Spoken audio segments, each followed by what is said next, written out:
Oke, sebenarnya pada kesempatan kali ini mungkin nanti ada peserta yang pengen konsultasi tentang introduction yang sudah dibuat. Bulan kemarin sebenarnya sudah janjian, mungkin ada salah satu peserta yang ingin mempresentasikan tentang draft introduction bahasa Indonesia saja, tidak perlu bahasa Inggris, biar kita lebih mudah memahami dari teman-teman juga, karena mungkin tidak semuanya dari bahasa Inggris gitu kan. Nah, pada kesempatan kali ini saya berbagi tentang macam-macam ya model daripada penulisan introduction pada jurnal internasional bereputasi. Nah, oke. Yang pertama adalah model 3 paragraf. Kemarin ini sudah saya tunjukkan ke Bapak Ibu. Saya harus masih proses, nggih.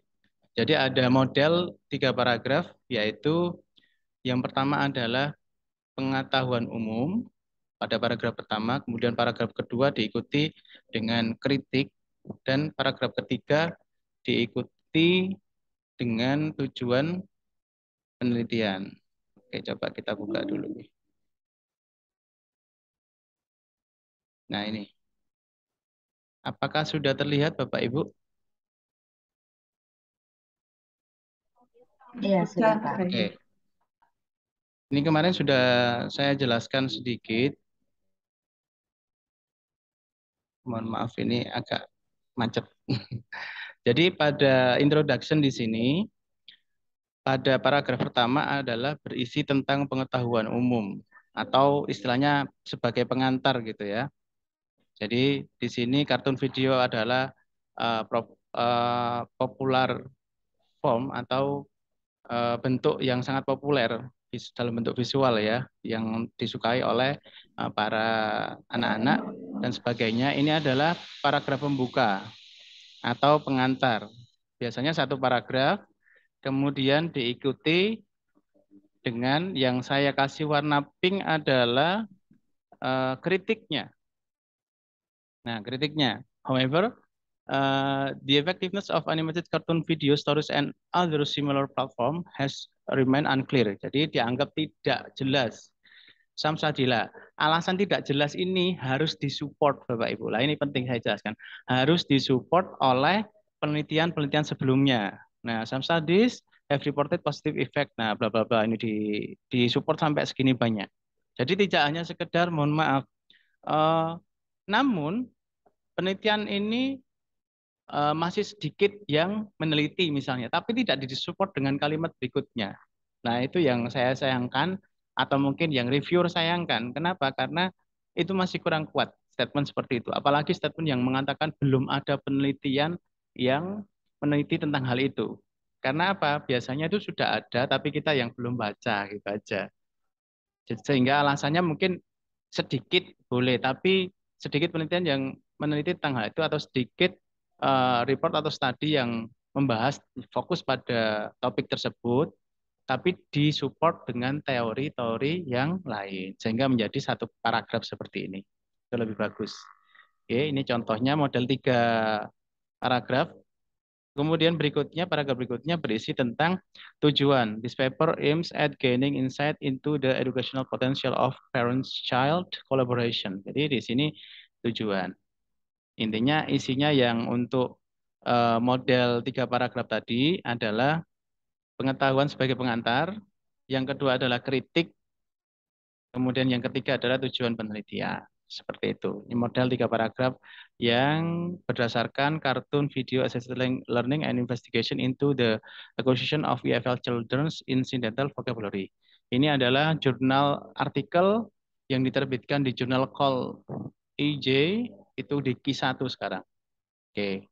Berikutnya, model 4 paragraf ini yang diterbitkan di jurnal LLT.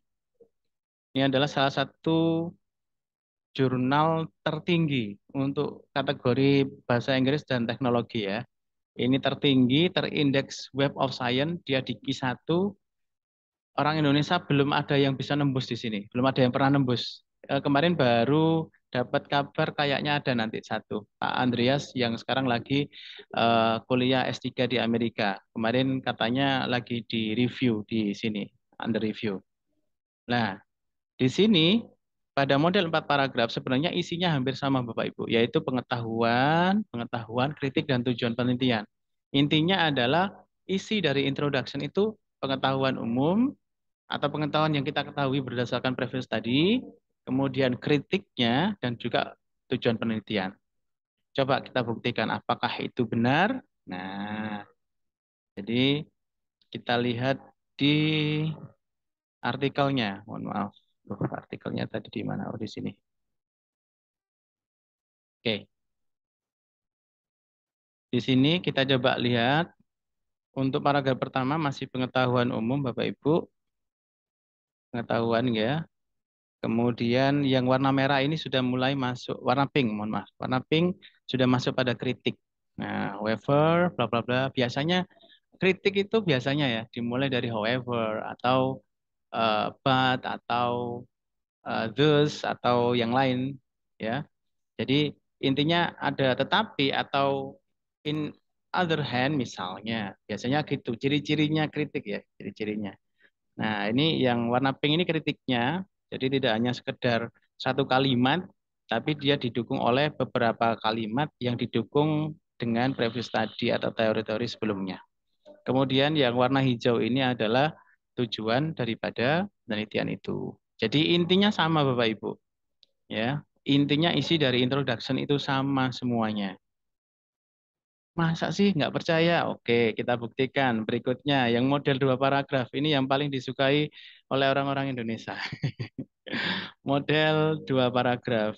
Ini saya ini kan dulu. Oke, ini Asia TOEFL yang kebetulan kemarin teman-teman dari binaan di Artikel Zone yang kami bina, alhamdulillah publish di tahun ini 2022.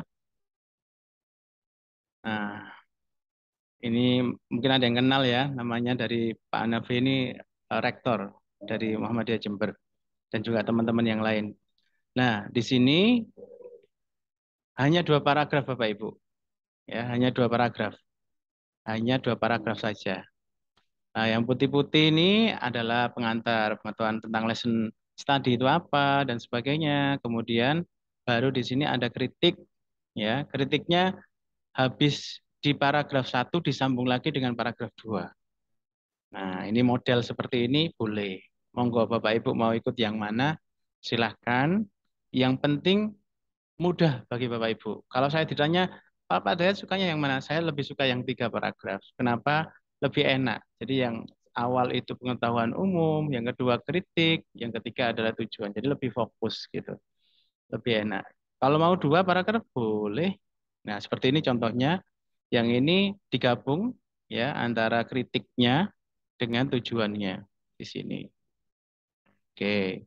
Berikutnya adalah model 2 paragraf lainnya.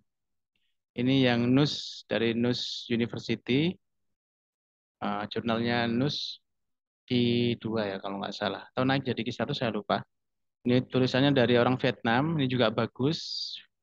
Hanya 2 paragraf juga Bapak Ibu. Nah seperti ini. Jadi pengetahuan umumnya cuma berapa kalimat ini? Cuma satu ya. Satu kalimat, kemudian langsung masuk ke kritik. Nah, jadi memang yang ditekankan di kritik itu adalah tidak hanya kalimat pertama, ya di sini kan banyak penelitian yang sudah eh, membahas tentang impact trend peer review on text quality in L1 and L2. Nah, tetapi most of the studies have been conducted in English speaking classes, hanya dilakukan pada kelas speaking bahasa Inggris. Nah, sangat sedikit atau sedikit yang dilakukan pada kelas bahasa Prancis gitu kan. Kecuali untuk Kanada ini cuma 2. Nah, kemudian lebih jauh lagi, some peer review studies showing positive effect lah. Ini kan dukungan daripada kritiknya juga. Nah, finally-nya ini. Jadi kenapa kok harus meneliti tentang ini gitu kan? Jadi di sini disebutkan. Ini adalah model yang 2 paragraf. Bapak Ibu boleh pilih yang manapun sesuai dengan kesukaan atau yang paling mudah menurut Bapak Ibu. Jadi tidak harus mengikuti saya, Bapak Ibu. Ini adalah jurnal dari NUS ya, jurnalnya NUS. Insya Allah kalau naik jadi Q1, kalau sebelumnya Q2. Saya nggak tahu apakah sudah naik atau enggak. Kalau yang sebelumnya Asia TFL sudah jelas Q1, LLT Q1, Call EJ Q1 juga. Nah, oke. Pertemuan hari ini itu mungkin ada yang ingin presentasi atau yang ditanyakan seputar ini, seputar introduction boleh, untuk hal-hal yang lain boleh. Monggo Bu Dwi mungkin mau ini Bu, presentasi tentang introduction-nya Bu, biar kita bisa belajar bareng. Pak, aku belum ini loh Pak. Aku gabung dulu aja. Oh Belum gitu, tulis. Maksudnya boleh. tulisannya itu masih harus inilah, harus banyak belajar saya nih sama Pak Nur. Sama kok Bu, saya juga masih belajar. Monggo teman-teman mungkin ada yang tanyakan, mungkin Bu Dwi mau tanya sesuatu, atau Bu Rina, eh monggo. itu tadi Bapak memberikan contoh-contoh gitu ya Pak Iya, ya. contoh-contoh. Nah, kalau yang dinus itu coba deh. Oke, Ini saya saya baru share gabung lagi. karena saya baru buka laptop. Oke, Yang nus itu yang nus ini, di introduction ya. iya, Oh gitu. Oke.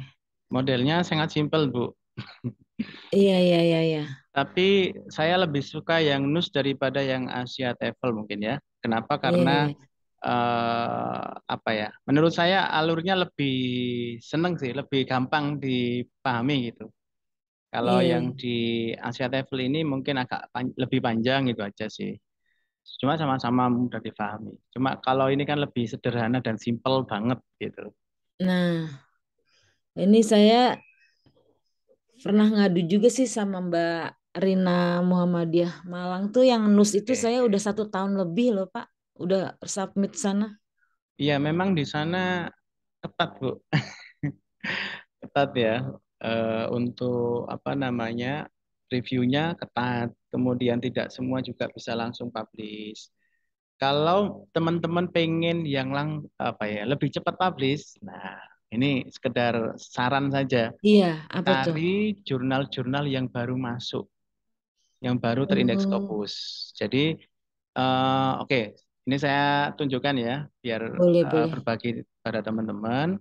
Kalau teman-teman ke scopus.com itu kan ada Scopus source list. Bentar, ini internetnya agak kena Mm-mm. mendung di sini. Nah, di sini Bapak Ibu ada Scopus source list. Ini Bapak Ibu download. Iya. Setelah di-download, ini butuh lumayan karena size-nya lumayan besar, megabyte. Nanti di situ ada jurnal yang baru masuk, jurnal yang discontinue. Nah, itu ada. Hmm. Nah, Bapak Ibu pilih yang jurnal-jurnal yang baru masuk. Itu biasanya sedikit lebih mudah. Hmm. Kemudian ada juga pertanyaan, kalau yang berbayar gimana Bapak? Boleh yang berbayar, open access ya, boleh. Cuman perlu diperhatikan yaitu satu, member dari editorial board-nya. Apakah dia itu sudah lebih dari 5 negara? Penting. Kenapa? Karena Hmm. itu nanti menentukan ini ya, apa namanya, dia nanti rawan diskontinu atau tidak. Kemudian penulisnya juga didominasi dari berapa negara. Kalau dominasi satu negara ya langsung dihindari aja sebaiknya. Karena takutnya rawan diskontinu. Kemudian eh, kontennya kan kita bisa baca tuh kontennya. Isinya itu apakah benar-benar berkualitas atau tidak. Lah, itu juga menentukan. Misalnya, mohon maaf, banyak dulu jurnal-jurnal yang discontinue itu banyak yang salah satunya ketika kutipan itu menggunakan apa style, di websitenya ngomong apa style, tapi pada kenyataannya itu tidak menggunakan apa style misalnya. Hmm. Ada yang apa style 7 tapi ternyata menggunakan apa style 5. Lah itu juga perlu dihindari Bapak Ibu. Nah, di sini nih ada jurnal-jurnal yang baru diterima di bulan September ya. Biasanya warna hijau kalau di sini, atau kita klik di sini aja. Accepted title September 2022. Nah, di sini September 2022 sudah ada listnya ya Bapak Ibu. Jadi ini adalah jurnal-jurnal yang baru masuk terindeks Scopus pada September 2022. Dan ini perlu saya tegaskan, ini belum masuk di SGR. Karena Hmm. permasalahan di Indonesia adalah yang jadi patokan itu SGR, bukan Scopus.com. Itu aneh banget bagi saya. Jadi kenapa kok kita nggak langsung aja ngambil di Scopus.com? Toh SGR kan ngambil dari Scopus.com. Istilahnya secondary resources kan. Kenapa kok kita nggak ambil primary sources gitu kan? Nah, itu yang saya juga bingung dengan kebijakan di Indonesia. Rata-rata kampus tuh harus terindeks bukan terindeks, harus muncul di SGR gitu kan. Padahal SGR itu ngambil datanya dari Scopus.com, di mana SGR, mohon maaf, update-nya itu biasanya 6 bulan sekali. Sehingga kalau ada jurnal yang discontinue, itu di SGR belum discontinue, Bapak Ibu. Nah, ini contoh jurnal-jurnal yang baru masuk di September 2022. Nah, ini biasanya menjadi tujuan bagi penulis pemula sampai dengan banyak jurnal ya. Nah, sampai dengan di sini, September 2022.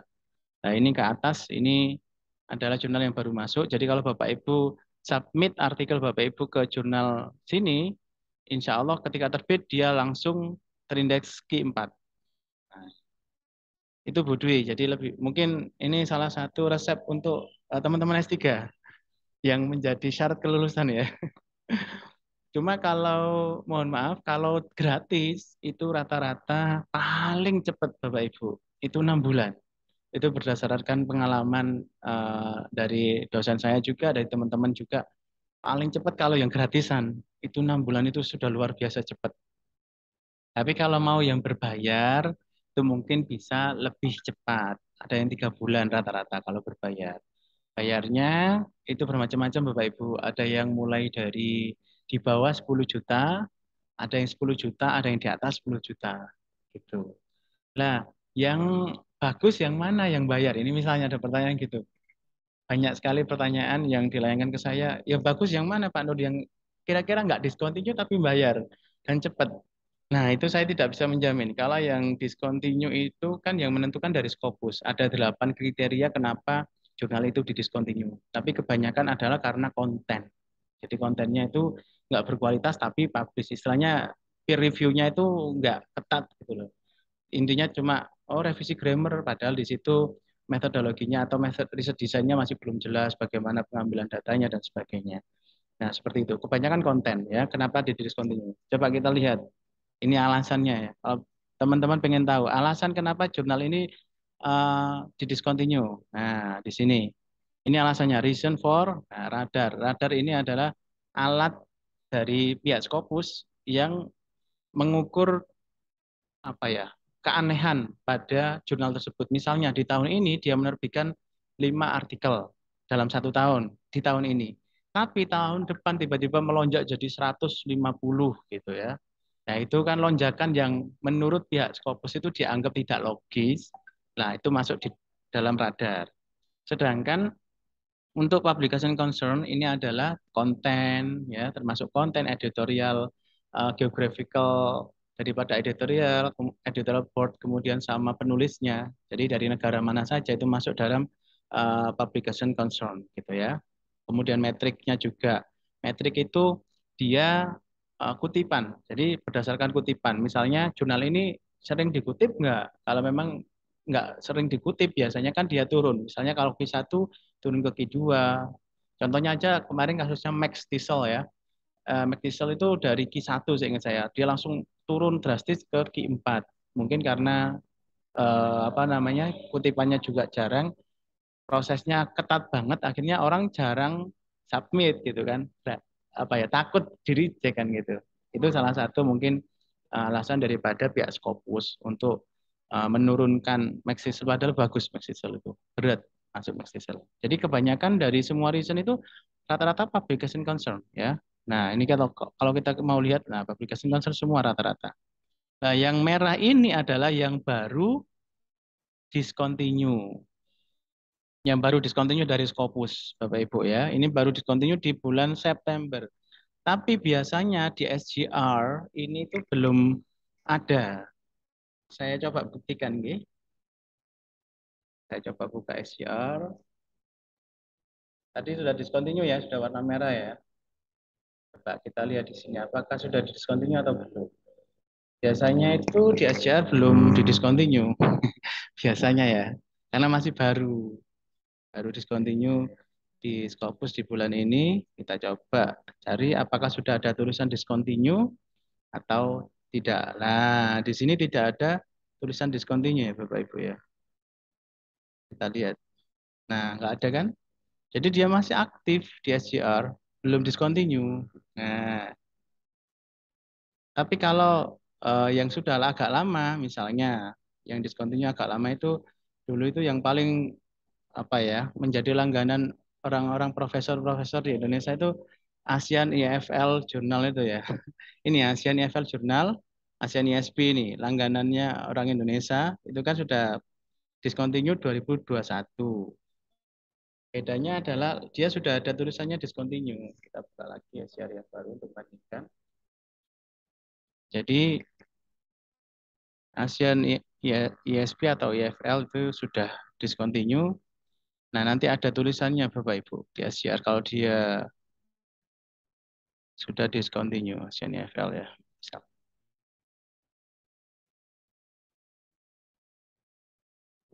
Nah, ini dua ini sama-sama discontinue ya. Nah, di sini sudah tertulis discontinue in Scopus as of 2021 lah. Seperti ini kalau discontinue ya. Kalau ini tadi kan nggak ada.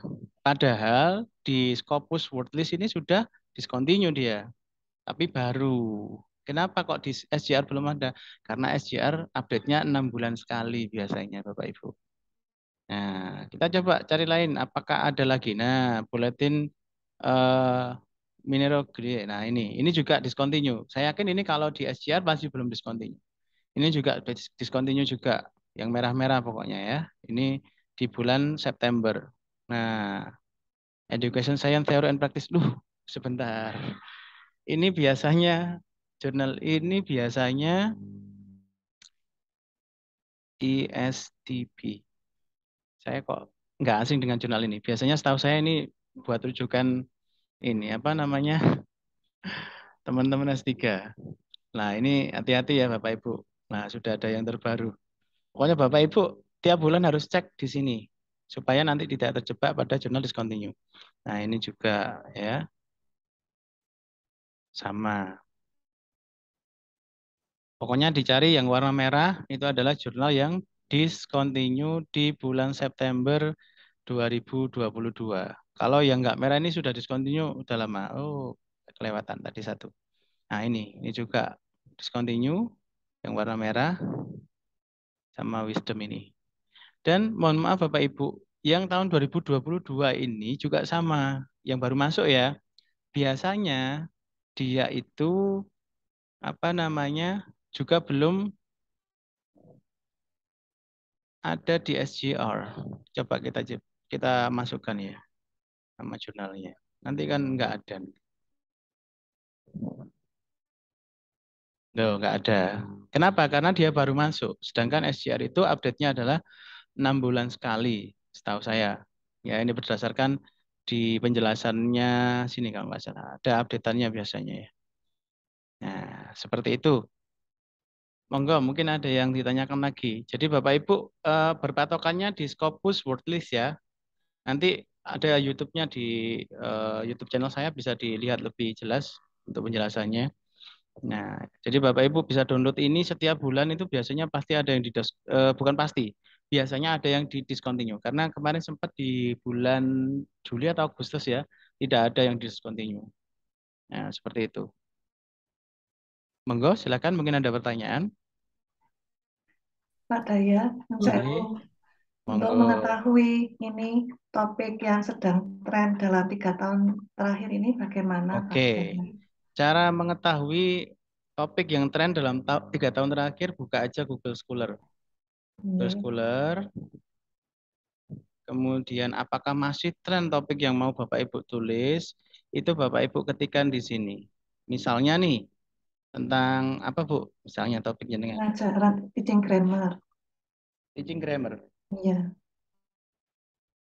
Mungkin eh, teaching grammarnya kita custom dulu dari Ini. 3 tahun terakhir berarti 2019 ya. 19. Nah, sampai 2022 teaching grammar-nya tentang apa gitu ya. Di sini. Nah, cuman kita di sini kan tahunnya yang muncul lama-lama ya. Ini Ya, buku-buku. Lah, berarti kan enggak. teaching grammar using technology. Nah, kalau digabung gitu mungkin lebih enak, Bu. Nggih. Nah, Nggih. apalagi ditambahi di sini, kalau saya biasanya saya tambahi ya. Saya Nggih. tambahi Taylor and Francis. Hmm. Francis. Nah, biasanya gini. Lah ini, Hmm. Bu. eh ternyata grammar itu nggak muncul. Jadi yang Hmm. muncul itu pedagogical belief, Teknologi. Nggih. teknologinya yang memang masih sampai sekarang ya. Coba Nggih. kita custom lagi Hmm. 2019 sampai 2022. Mungkin sudah bilangnya bukan grammar gitu. Nggih. Nah, mungkin bahasanya itu apa gitu yang enak. Hmm. Nah, ini TPEC masih muncul ya. TPEC Iya. itu insya Allah update terus, masih muncul terus ya. Ngerti. Nah, Hmm. tapi grammar itu nggak muncul, Bu. Sehingga Nggih. mungkin saran saya Iya. bahasanya itu jangan grammar. Mungkin Nggih. menggunakan flip instruction misalnya. Hmm. Atau apa, Nggih. nanti Verifikasi. betul. Jadi seperti itu. Bapak Ibu bisa nyari topik Nggih. didasarkan Google Scholar ya. Tahunnya kita Nggih. batasi di sini. Kemudian kalau pengen lebih spesifik lagi, kenapa kok saya suka Taylor and Francis? Karena ini adalah publisher besar atau orang-orang kenalnya dengan Routledge gitu ya. Nah, ini publisher besar, rata-rata jurnalnya itu Q1 ya rata-rata. Nah, di sini otomatis artikelnya ya bagus-bagus gitu. Sehingga nanti bisa menjadi referensi kita, sumber baca kita yang bisa menopang atau mensupport penelitian kita. Seperti itu. Monggo ada lagi yang Hmm. tanyakan? Kita Nggih. diskusi santai ya, nggak perlu tegang. Monggo, Pak Nur, kalau silakan. mau ngedit apa tuh profil di Scopus gimana sih? Misalnya ngedit afiliasi gitu. Oh, kalau afiliasi itu harus di help. Jadi kita nggak bisa ngedit sendiri. Misalnya ya di Oh, scopus.com itu kita harus ke help. Nanti ada pilihannya. Hmm, mis- support center. Kita ini dulu ya. Kita outer dulu. itu kan saya afiliasi UPI padahal saya UMT. Nah, itu harus kirim ke help-nya ini, di help sini. Untuk nanti ada penjelasannya. Jenengan mau ganti afiliasi atau ganti apa lah, di sini ada penjelasannya. Itu biasanya memakan waktu 2 sampai 3 minggu, Bu, prosesnya. Hmm, Jadi bisa jadi di nggak langsung berubah ya. enggak langsung. Nah, ini Bapak Ibu bisa apa namanya baca sendiri ya. Nanti pengen yang Hmm, mana? Misalnya kalau di sini kan hmm, yang pertama apa subjek kontennya, oh belum keluar hmm, dan sebagainya, hmm, missing dokumen ini kan belum keluar. hmm. Afiliasi ini, nah korek afiliasi di sini, read more, Oke. kemudian nanti email. Hmm. Ini caranya, caranya yang Kalau ini. Pak Nur itu pakai email kalau masukin Scopus emailnya pakai apa? Email Aku yang dua. terbit, terbit di ini, di apa namanya, di artikelnya itu. Biasanya Iya, itu yang dipakai. Pak Hidayat pakai kan Pak Hidayat dosen bukan? Bukan ya? Dulu, Nah, iya jadi kan saya nih misalnya kan saya sebagai student kan pakai ah, email UPI ya kemudian betul. juga email UMT. Nah, tapi bagaimana muncul di Scopus ini tuh email UMT-nya gitu. Karena kan kalau yang UPI itu untuk syarat S3-nya itu. Iya betul. Ya tinggal tadi kirim aja ini Mm-mm. mengikuti ini klik email button button ini kemudian nanti Buat, kirim heeh. di sini nanti diarahkan kepada ngirim email ke pihak Scopus untuk menjelaskan bahwa saya Hmm. sudah misalnya berpindah home base gitu ke kampus ini gitu, atau ada kesalahan penulisan afiliasi gitu, nggak apa-apa dijelaskan. Cuma prosesnya rata-rata paling cepat ya 2-3 minggu itu paling cepat, tidak bisa langsung. Misalnya nih, kalau saya kan masih, saya sekarang sudah ganti email. Jadi kalau yang terindeks Scopus itu email saya yang lama. Oke. Nah, gini Pak, misalnya kita pakai email dua, misalnya UPI tempat saya sekolah sama UMT tempat saya kerja, itu bisa nggak? Biasanya itu nggak bisa. Itu Oh, bisanya harus salah satu. satu biasanya. Itu Nah, kalau biasa salah satu, hmm? biasanya untuk biar itu dianggap publikasi kita, itu kita masukkan di ORCID. Jadi ORCID kita itu ini.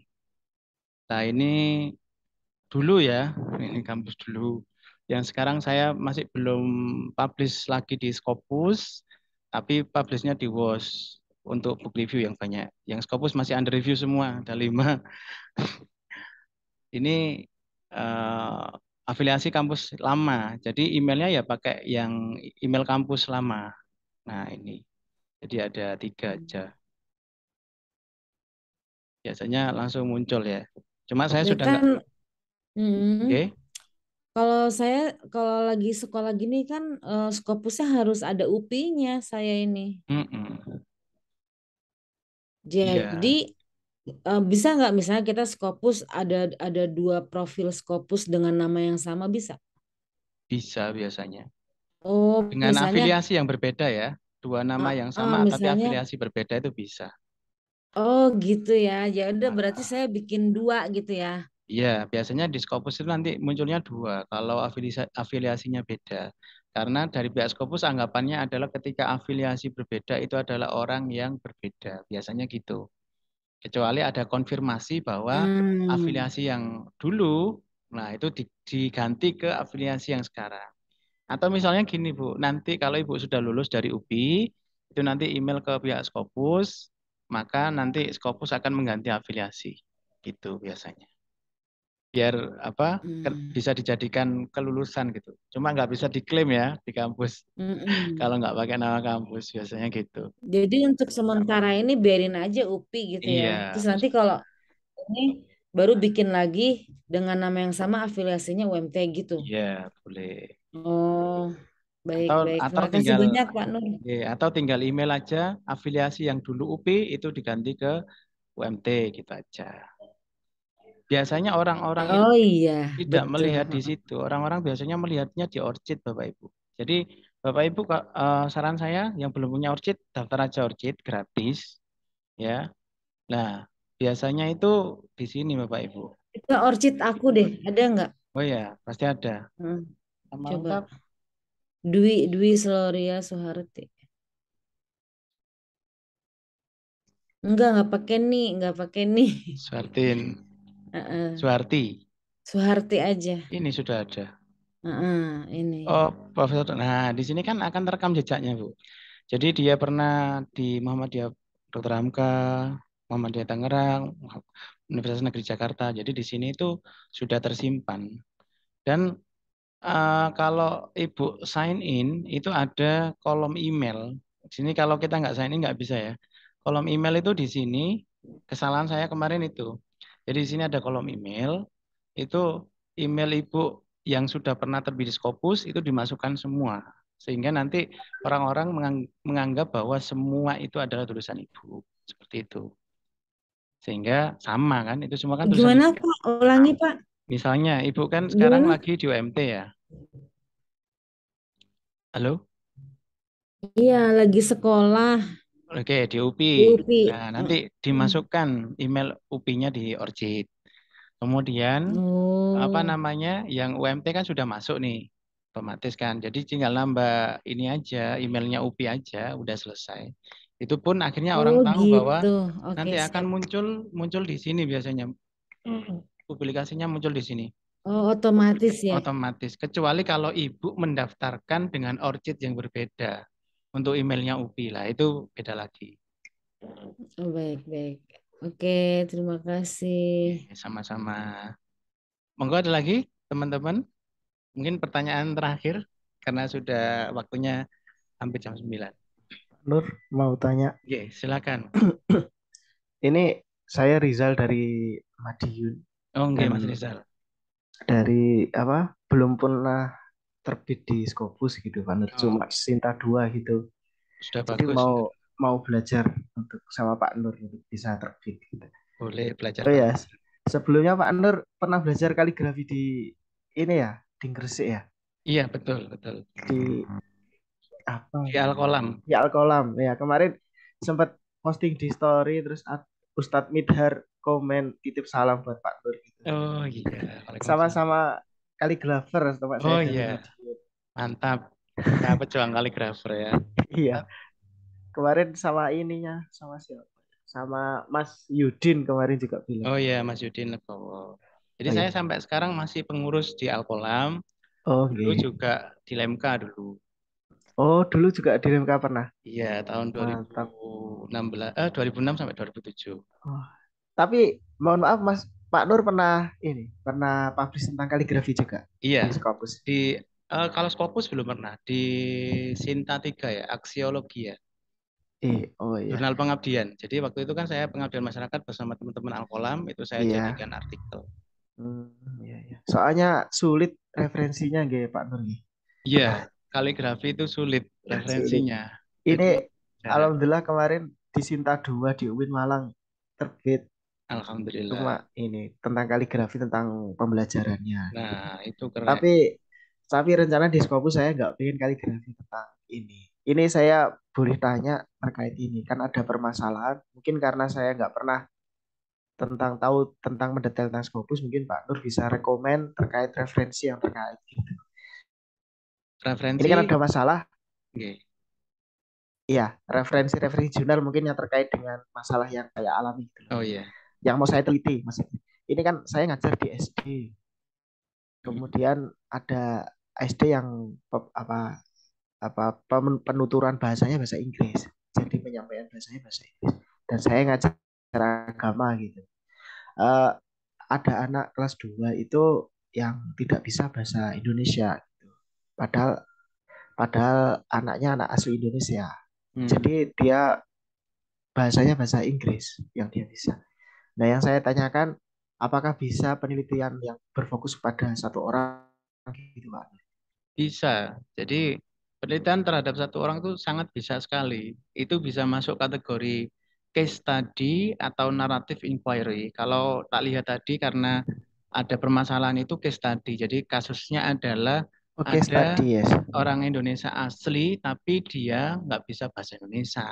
Iya, berarti Terus masuk case study ya? case study bisa. Walaupun satu orang nanti kalau kemarin saya kebetulan ikut apa seminarnya Adi Reja, ada yang tahu ya Adi Reja? Dia adalah apa ya? Blasteran. Orang Korea Korea Indonesia, tapi dia S1, S2, S3-nya di Amerika, sedangkan waktu sekolah dulu sampai SMA di Indonesia. S1, S2, S3 di Amerika, jadi agak membingungkan ya karena beda Iya, culture dan sebagainya. Nah, itu kemarin dia juga nulis tentang narrative story. Jadi mengumpulkan orang-orang yang mungkin punya apa ya perbedaan dalam hal menyikapi pembelajaran. Nah, di situ dia wawancarai murid-muridnya. Nah, seperti itu. Narrative story bisa. Jadi eh, Mas Rizal bisa pakai narrative story, bisa case study, bisa macam-macam sih. Kalau oh iya, menurut saya case study lebih enak. Case study nanti instrumennya bisa pakai narrative story berdasarkan cerita dari anaknya langsung atau iya. pakai interview juga boleh. Nah, ini kan untuk kami kan nanya kepada orang tuanya, ternyata kan anak tersebut itu nggak bisa bahasa Indonesia karena dari kecil nonton YouTube Inggris. Hmm, Tapi anehnya itu pronunciation-nya itu juga tepat gitu, Pak. nah itu keren itu. Ini Iya, bisa untuk ini ya, tulis untuk Scopus itu bagus. Kayaknya iya, diterima itu karena ada sesuatu yang berbeda di situ. iya. Sama halnya seperti yang kartun video yang kemarin saya jelaskan. Kalau biasanya anak-anak SD itu belajar bahasa Inggris menggunakan video itu di dalam kelas, tapi itu diajarkan di luar kelas. Maksudnya waktu Iya. dia di rumah, lah kan beda.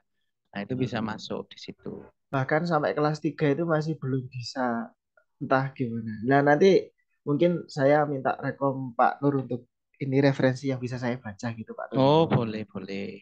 Sementara itu dulu, Oke, mungkin terima kasih. nanti bisa lanjut. Untuk apa jurnal tujuan nanti bisa di apa namanya eh journal for ini loh, apa namanya untuk EYL, YL, English for Young Learners. Nah, itu nanti bisa atau banyak kok jurnal-jurnal yang menerima yang istilahnya pendidikan dasar gitu banyak. IWL Pak Nur. Tulisannya EYL biasanya. Tapi Oke. nanti kalau sebagai pemula saran saya cari yang baru-baru masuk. Jadi biasanya tipenya education gitu aja itu sudah bisa masuk, Mas Rizal. Jadi Oke. tidak harus spesifik ke EYL gitu. Cuma kalau benar-benar pengen yang masukannya luar biasa itu ya bisa ke EYL. Termasuk Bapak Ibu yang kepingin hanya ya hanya nyoba untuk mendapatkan masukan dari apa namanya reviewer, Reviewer. Bapak Ibu bisa langsung kirim ke Tesel IJ. Jadi tulisannya Tesel IJ ini, Tesel IJ ini jurnal yang luar biasa, walaupun dia sudah Q1 atau belum ya? Dulu terakhir tak lihat Q2, tapi reviewernya itu para ahli, luar biasa ya. Nembusnya ya lumayan. Nah, di Tesel IJ ini biasanya kalau reject itu 1 hari bisa dapat info. Kalau reject ya, 1 hari sampai paling lama biasanya itu 2 minggu. Itu pasti dapat info kalau ke reject. Jadi kalau Bapak Ibu kirim ke sana kok 1 hari atau 2 minggu kok dapat email, itu berarti di reject biasanya gitu. Hmm. Dan masukannya bagus-bagus. Maksudnya untuk merevisi artikel kita itu dari para reviewernya bagus-bagus, baik-baik. Atau kalau nggak ke TSLIC, ke JLE. JLE itu biasanya kalau reject itu 1 minggu biasanya udah dapat info. JLE itu jurnalnya Rusia, tapi bagus. Itu mungkin nanti bisa kalau hanya pengen dapat ini ya, dapat Iya. masukan. Mau baca-baca dulu mungkin. Soalnya kalau apa namanya jurnal lain tuh agak lama. Jurnal Iya. Indonesia rata-rata 1,5 bulan baru dapat info apakah di reject atau tidak. 1 bulan sampai 1,5 bulan. Kadang 3 minggu kalau reject itu 2 minggu sampai 3 minggu udah dikasih tahu kalau reject. Tapi kalau apa namanya under review dan sebagainya itu bisa 1,5 bulan sampai 3 bulan rata-rata. Ini ada pertanyaan. Oh ya, terima kasih Mas Rizal. Iya, terima kasih Pak Nur. Oke, salam kenal ya. Iya. Kaligrafer. Iya. Ini ada pertanyaan dosen bahasa Inggris tapi sedang ambil S3 PAI. Duh, kok ambil PAI? Oh, maksudnya pengembangan bahan ajar bahasa Inggris berbasis PAI dan Canva. Masukan saya yang penting Ibu itu menemukan kontribusinya, bisa memberikan kontribusi apa dari penelitian Ibu kepada dunia. Jadi kontribusi kalau artikel Scopus ya, itu bukan kepada Indonesia, tapi kepada dunia. Gitu. Kemudian novelty-nya apa? Apa bedanya dengan penelitian-penelitian sebelumnya? Misalnya kalau penelitian sebelumnya kan apa namanya basisnya kan nggak PAI. Ini saya agak bingung. Bahasa Inggris berbasis PAI itu modelnya gimana, Ibu? Bu Nining mungkin bisa memberikan penjelasan. Halo, Bu Nining. Apakah masih join, Bu Nining? Masih di mute? Mungkin bisa menjelaskan berbasis PAI itu apa? Jadi apakah ini bahasa Inggris yang di apa namanya dilakukan di pesantren gitu ya, mungkin sekolah berbasis pesantren atau gimana? Kemudian Canva itu sebagai apa gitu ya? Karena, Halo, Assalamualaikum. nggih, Waalaikumsalam. Gini, jadi saya itu kan dosen bahasa Inggris aslinya tapi di tarbiyah gitu. Dosen bahasa Nah, Inggris, jadi di Fakultas Tarbiyah. Oh, di Fakultas Tarbiyah. Nggih. Jadi disarankan mengembangkan pembelajaran bahasa Inggris, tapi basisnya agak-agak ada agamanya. Oh, gitu. Nggih, pengembangan nggih ini. Kalau pengembangan materi R&D, mohon maaf, ini saya jelaskan dulu. R&D itu di Scopus tidak laku, Bapak Ibu. Kenapa, Pak? Karena itu dianggap bukan penelitian, tapi itu dianggap sebagai produksi. Jadi itu cocoknya untuk manajemen ekonomi seperti itu. Jadi makanya rata-rata dana hibah, mohon maaf, penelitian dana hibah dosen-dosen itu rata-rata nyari jurnal yang berbayar. Karena apa namanya, riset desainnya adalah R&D, pengembangan.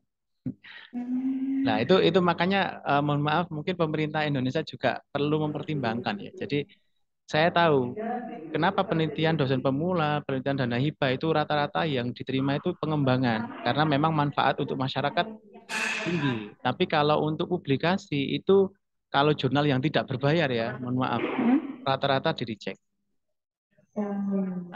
Karena memang itu sudah dijelaskan dari Prof. Hando juga ngomong itu penelitian berbasis bisnis katanya.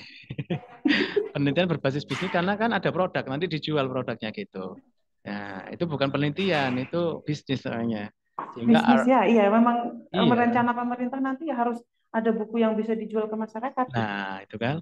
R&D itu tidak laku di Scopus. Jadi ini nanti Ibu masuknya adalah di jurnal ISP, Bu, English for Specific Purpose. Jadi Ibu ngajar di Fakultas Tarbiyah yang basisnya adalah PAI ya, Pendidikan Agama Islam.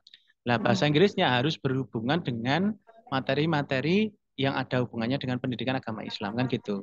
Iya. Karena bahasa Inggris yang ada di pendidikan agama Islam itu berbeda dengan bahasa Inggris pada umumnya. Nah, di Indonesia itu, mohon maaf, ini harusnya orang yang ngajar English for Specific Purpose itu adalah orang yang memang fokus di bidang bahasa Inggris, tapi bidangnya adalah agama Islam. Harusnya gitu. Itu Ini Mas, kemarin orang yang bidangnya bahasa Inggris, tapi fokus di pendidikan agama Islam. Jadi dia tahu, oh ini bahasa Inggris untuk misalnya apa ya, bahasa Al-Qur'an nahwu sorof misalnya.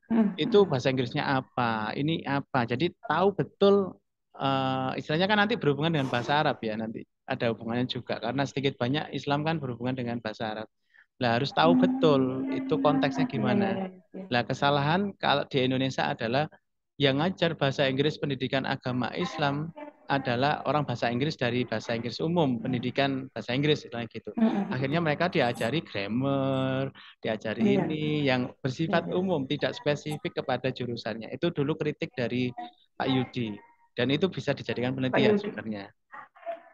Iya. Mungkin itu nanti rencananya yang mau dijadikan penelitiannya. Nah, kalau saran saya jangan pengembangan ya, Bu. Saran saya penerapan aja, menganalisa penerapan bahasa Inggris pada mahasiswa PAI gitu kan, dengan menggunakan Canva. Canva ini diapakan, Bu, kalau boleh tahu? Canva itu cuman karena dia bahan ajar nanti jadi ada gambar yang menarik gitu. Itu Canva itu inovasi gambar menarik gitu. Kan istilahnya picture gitu ya. Iya. Cuma saran saya karena picture itu sudah tidak terlalu update gitu kan. Mungkin bisa diganti dengan video atau apa gitu. Karena lebih banyak sekarang orang itu pakai yang animasi YouTube, pokoknya yang iya, bergerak. sejenis animasi dia, Pak. Canva itu sejenis animasi. Iya, nanti bisa mungkin Canva oke. Yang jelas nanti harus dijelaskan misalnya pakai Canva. Canva itu yang model gimana yang nanti digunakan karena Canva itu kan banyak, ada yang model foto, ada yang model animasi, ada yang model yang gimana lah seperti itu. Cuma saran saya jangan R&D itu aja. Itu pasti reject kecuali kalau Ibu ke jurnal yang predator itu diterima, tapi bayar besar, Bu. Loh, kan kalau dana hibah kan yang penting terindeks Scopus, predator nggak masalah. Setahu saya sih. Nggak masalah. Enggak, maksudnya untuk hanya untuk penelitian hibah itu kemarin. Sarannya, Mas. Oke, sama-sama. Itu kemarin saya dapat dari Pak Yudi kebetulan kan juga reviewer hibah dan juga asesor hibah sama dapat hibah. Katanya kalau hibah itu yang penting terindeks Scopus predator nggak masalah. Cuma kalau untuk kualitas, nah jangan ke jurnal predator. Karena hibah itu kan pasti rata-rata yang keterima pengembangan materi tadi. Iya, iya. Dan kalau di predator itu mau pengembangan materi kayak mau apa, yang penting bayar terbit gitu. Biasanya gitu. Iya, iya, iya. Ya, makasih Tuh. Mas. Oke, sama-sama. Hmm. Sudah, Kak Nur, oke, ada lagi, aku monggo. izin ya, Apa? izin live. Oh iya, boleh. Ya, Sama. makasih. Assalamualaikum Nah, semuanya. Waalaikumsalam warahmatullahi wabarakatuh.